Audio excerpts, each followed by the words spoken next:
Hello, and welcome to the Essential Reads podcast. My name is Isaac, and my goal is to bring to you a bunch of classic audiobooks in an easy and accessible way. Let's get started. The War of the Worlds by H.G. Wells. Book 2, Chapter 8, Dead London. After I had parted ways from the artilleryman, I went down the hill and by the High Street across the bridge to Fulham. The red weed was tumultuous at the time, and nearly choked the bridge roadway, but the fawns were already whitened in patches by the spreading disease that presently removed it so swiftly. At the corner of the lane that runs to Putney Bridge Station, I found a man lying. He was as black as a sweep, with the black dust, alive, but helplessly and speechlessly drunk.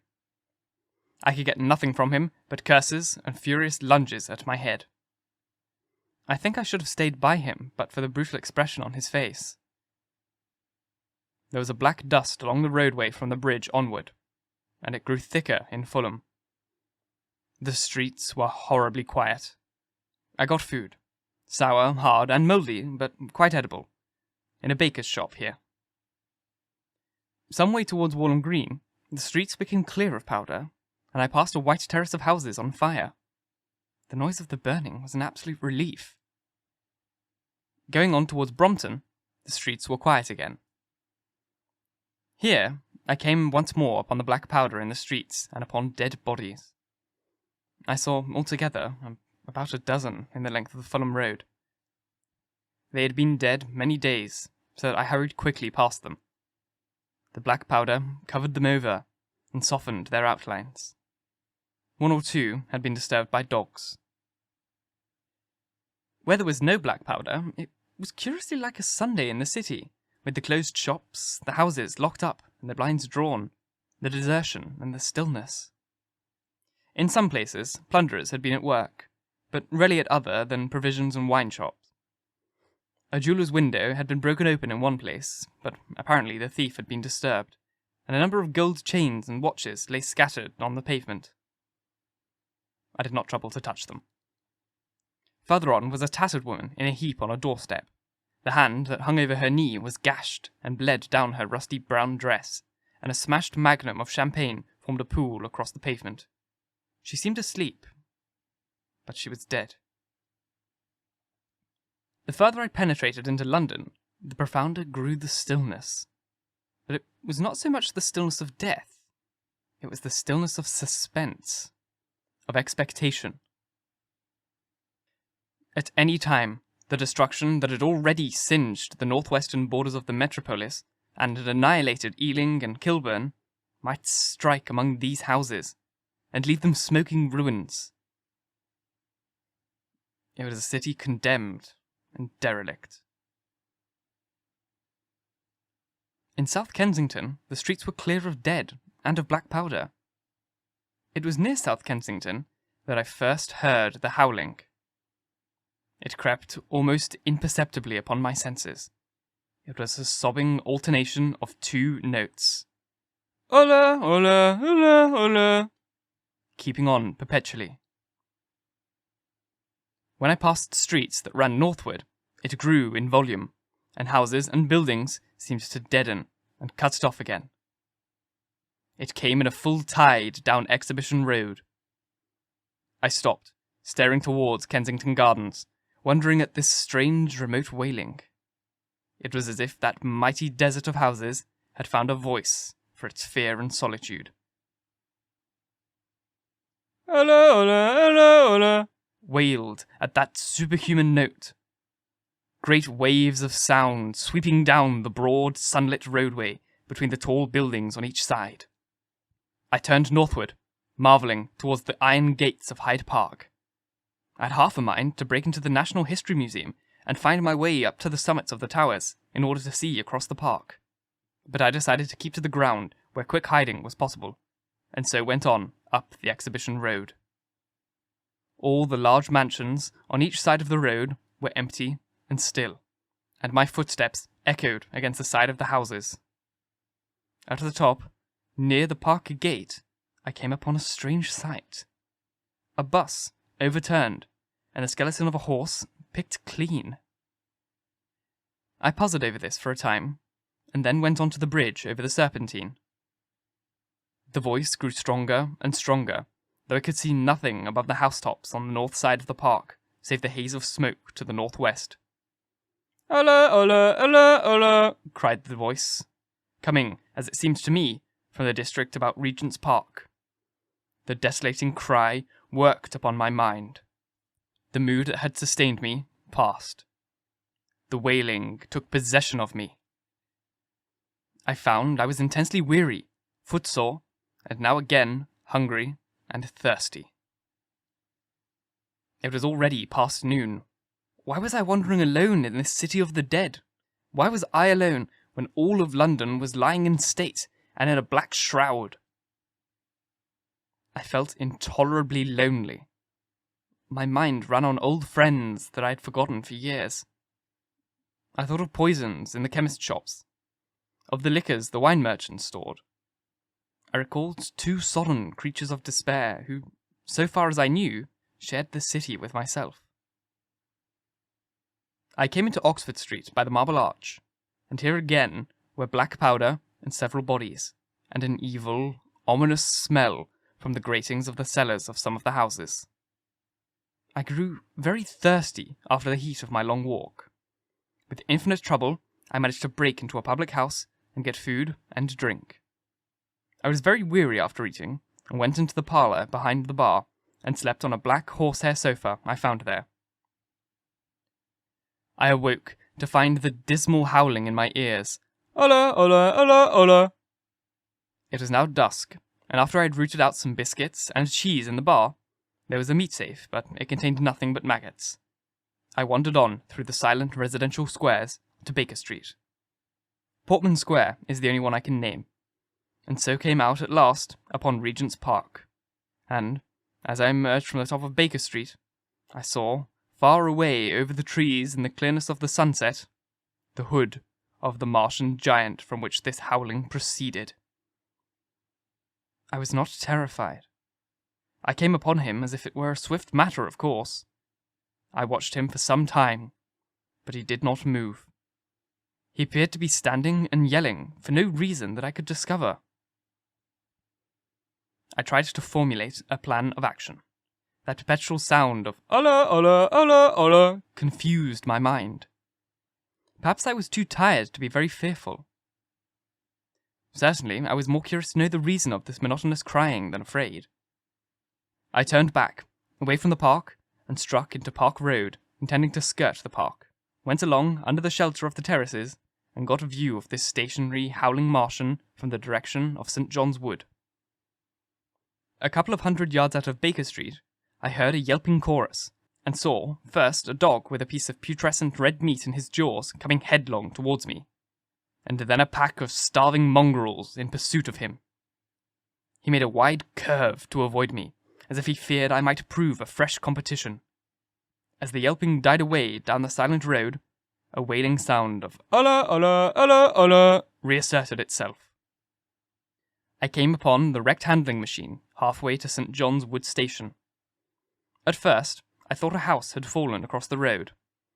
It was only as I clambered among the ruins I saw, with a start, this mechanical Samson, lying, with its tentacles bent and smashed and twisted among the ruins it had made.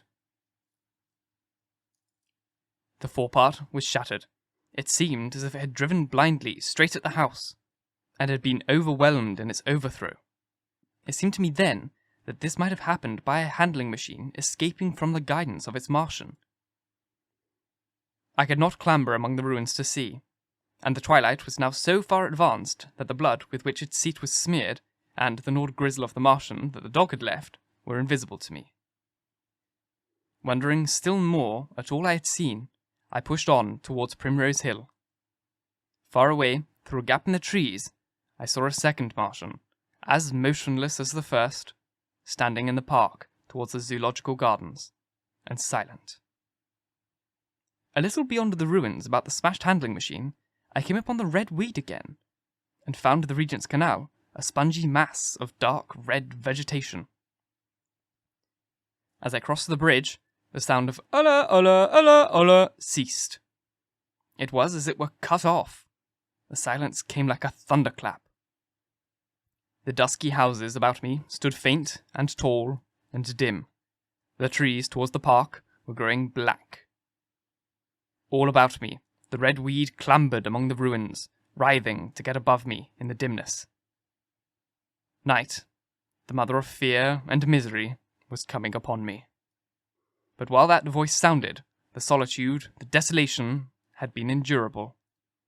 By virtue of it, London had seemed alive, and the sense of life about me had upheld me. Then suddenly, a change, the passing of something, I knew not what. Then a stillness that could be felt. Nothing but this gaunt quiet. London, about me, gazed at me spectrally.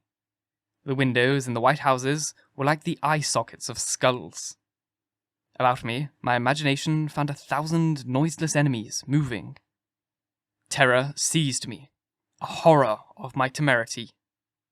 In front of me, the road became pitchy black, as though it were tarred, and I saw a contorted shape lying across the pathway. I could not bring myself to go on. I turned down St. John's Wood Road and ran headlong from this unendurable stillness towards Kilburn.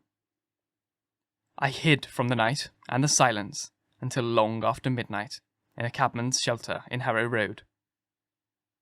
But before the dawn, my courage returned, and while the stars were still in the sky, I turned once more towards Regent's Park. I missed my way among the streets, and presently saw down a long avenue, in the half-light of the early dawn, the curve of Primrose Hill. On the summit, towering up towards the fading stars, was a third Martian, erect and motionless like the others. An insane resolve possessed me. I would die, and end it.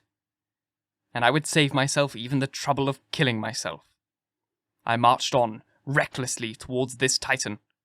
And then, as I grew nearer, and the light grew, I saw that a multitude of blackbirds were circling and clustering about the hood.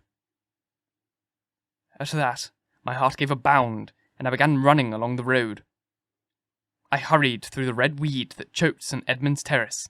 I waded breast high across a torrent of water that was rushing down from the waterworks towards the Albert Road, and emerged upon the grass before the rising of the sun. Great mounds had been heaped about the crest of the hill, making a huge redoubt of it. It was the final and the largest place the Martians had made, and from behind these heaps there rose a thin smoke against the day. Against the skyline an eager dog ran and disappeared. The thought that had flashed into my mind grew real, grew credible. I felt no fear, only a wild, trembling exultation as I ran up the hill towards the motionless creature.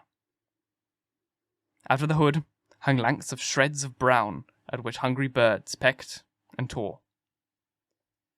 In another moment I had scrambled up the earthen rampart and stood upon its crest, and the interior of the redoubt was below me. A mighty space it was, with gigantic machines here and there within it, huge mounds of material and strange shelter places, and scattered about it, some in their overturned war machines, some in the now rigid handling machines, and a dozen of them, stark and silent and laid in a row, were the Martians. Dead. Slain by the putrefactive and disease bacteria against which their systems were unprepared. Slain as the red weed was being slain.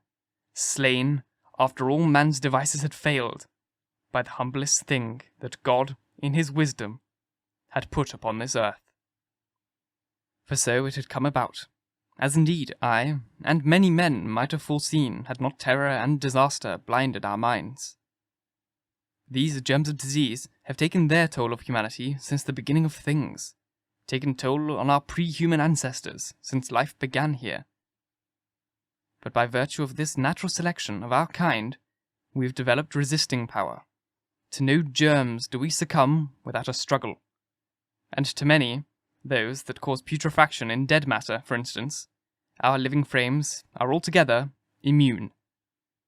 But there are no bacteria in Mars, and directly these invaders arrived, Directly they drank and fed, our microscopic allies began to work their overthrow. Already, when I watched them, they were irrevocably doomed, dying and rotting even as they went to and fro. It was inevitable. By the toll of 1 billion deaths, man has bought his birthright of the earth. And it is his against all comers. It would still be his were the Martians 10 times as mighty as they are, for neither do men live nor die in vain. Here and there they were scattered, nearly 50 altogether in that great gulf they had made, overtaken by a death that must have seemed to them as incomprehensible as any death could be. To me also, at that time, this death was incomprehensible. All I knew was that these things that had been alive and so terrible to men were dead. For a moment, I believed that the destruction of Sennacherib had been repeated, that God had repented, that the angel of death had slain them in the night. I stood, staring into the pit, and my heart lightened gloriously, even as the rising sun struck the worlds to fire about me with its rays. The pit was still in darkness. The mighty engines, so great and wonderful in their power and complexity, so unearthly in their torturous forms, rose weird and vague and strange out of the shadows towards the light. A multitude of dogs, I could hear, fought over the bodies that lay darkly in the depth of the pit far below me. Across the pit, on its farther lip, flat and vast and strange, lay the great flying machine with which they had been experimenting upon our denser atmosphere when decay and death arrested them. Death had come not a day too soon. At the sound of cawing overhead, I looked up at the huge fighting machine that would fight no more forever, at the tattered red shreds of flesh that dripped down upon the overturned sets of the summit of Primrose Hill. I turned and looked down the slope of the hill to where, in halos now in birds, stood those other 2 Martians that I had seen overnight, just as death had overtaken them. That one had died, even as it had been crying to its companions.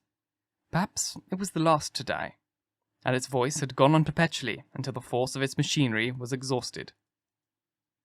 They glittered now, harmless tripod towers of shining metal in the brightness of the rising sun. All about the pit, and saved as by a miracle from everlasting destruction, stretched the great mother of cities. Those who have only seen London, veiled in her sombre robes of smoke, can scarcely imagine the naked clearness and beauty of the silent wilderness of houses. Eastward, over the blackened ruins of Albert's Terrace, and the splintered spire of the church, the sun blazed dazzling in a clear sky, and here and there some facet in the great wilderness of roofs caught the light and glared with a white intensity. Northward were Kilburn and Hampstead, blue and crowded with houses. Westward, the city was dimmed, and southward, beyond the Martians, the green waves of Regent's Park, the Langham Hotel, the dome of the Albert Hall, the Imperial Institute, and the giant mansion of the Brompton Road came out clear and little in the sunrise, the jagged ruins of Westminster rising hazily beyond. Far away and blue were the Surrey Hills, and the towers of the Crystal Palace glittered like 2 silver rods. The dome of St. Paul's was dark against the sunrise, and injured, I saw for the first time, by a huge gaping cavity on its western side. And as I looked at this wide expanse of houses and factories and churches, silent and abandoned, I thought of the multitudinous hopes and efforts, the innumerable hosts of lives that had gone to build this human reef, and of the swift and ruthless destruction that had hung over it all. When I realized that the shadow had been rolled back, and that men might still live in the streets, and this dear, vast, dead city of mine be once more alive and powerful, I felt a wave of emotion that was near akin to tears. The torment was over. Even that day the healing would begin. The survivors of the people scattered over the country, leaderless, lawless, foodless, like sheep without a shepherd. The thousands who had fled by sea would begin to return. The pulse of life, growing stronger and stronger, would beat again in the empty streets and pour across the vacant squares. Whatever destruction was done, the hand of the destroyer was stayed. All the gaunt wrecks, the blackened skeletons of houses that stared so dismally at the sunlit grass of the hill, would presently be echoing with hammers of the restorers, and ringing with the tapping of their trowels. At the thought, I extended my hands towards the sky and began thanking God. In a year, thought I. In a year. With overwhelming force came the thought of myself, of my wife, and of the life of hopes and tender helpfulness that had ceased forever. Thank you so very much for listening. If you enjoyed, please like, comment, share, all that jazz. And if you really enjoyed, do subscribe, because there's more to come. And if you're listening on podcast, please leave a review. It would really help me get this in front of as many people as possible, and it would really make my day. And if you really want to support me, go to my Patreon. The link is in the description box. Once again, thank you. And until next time, bye-bye.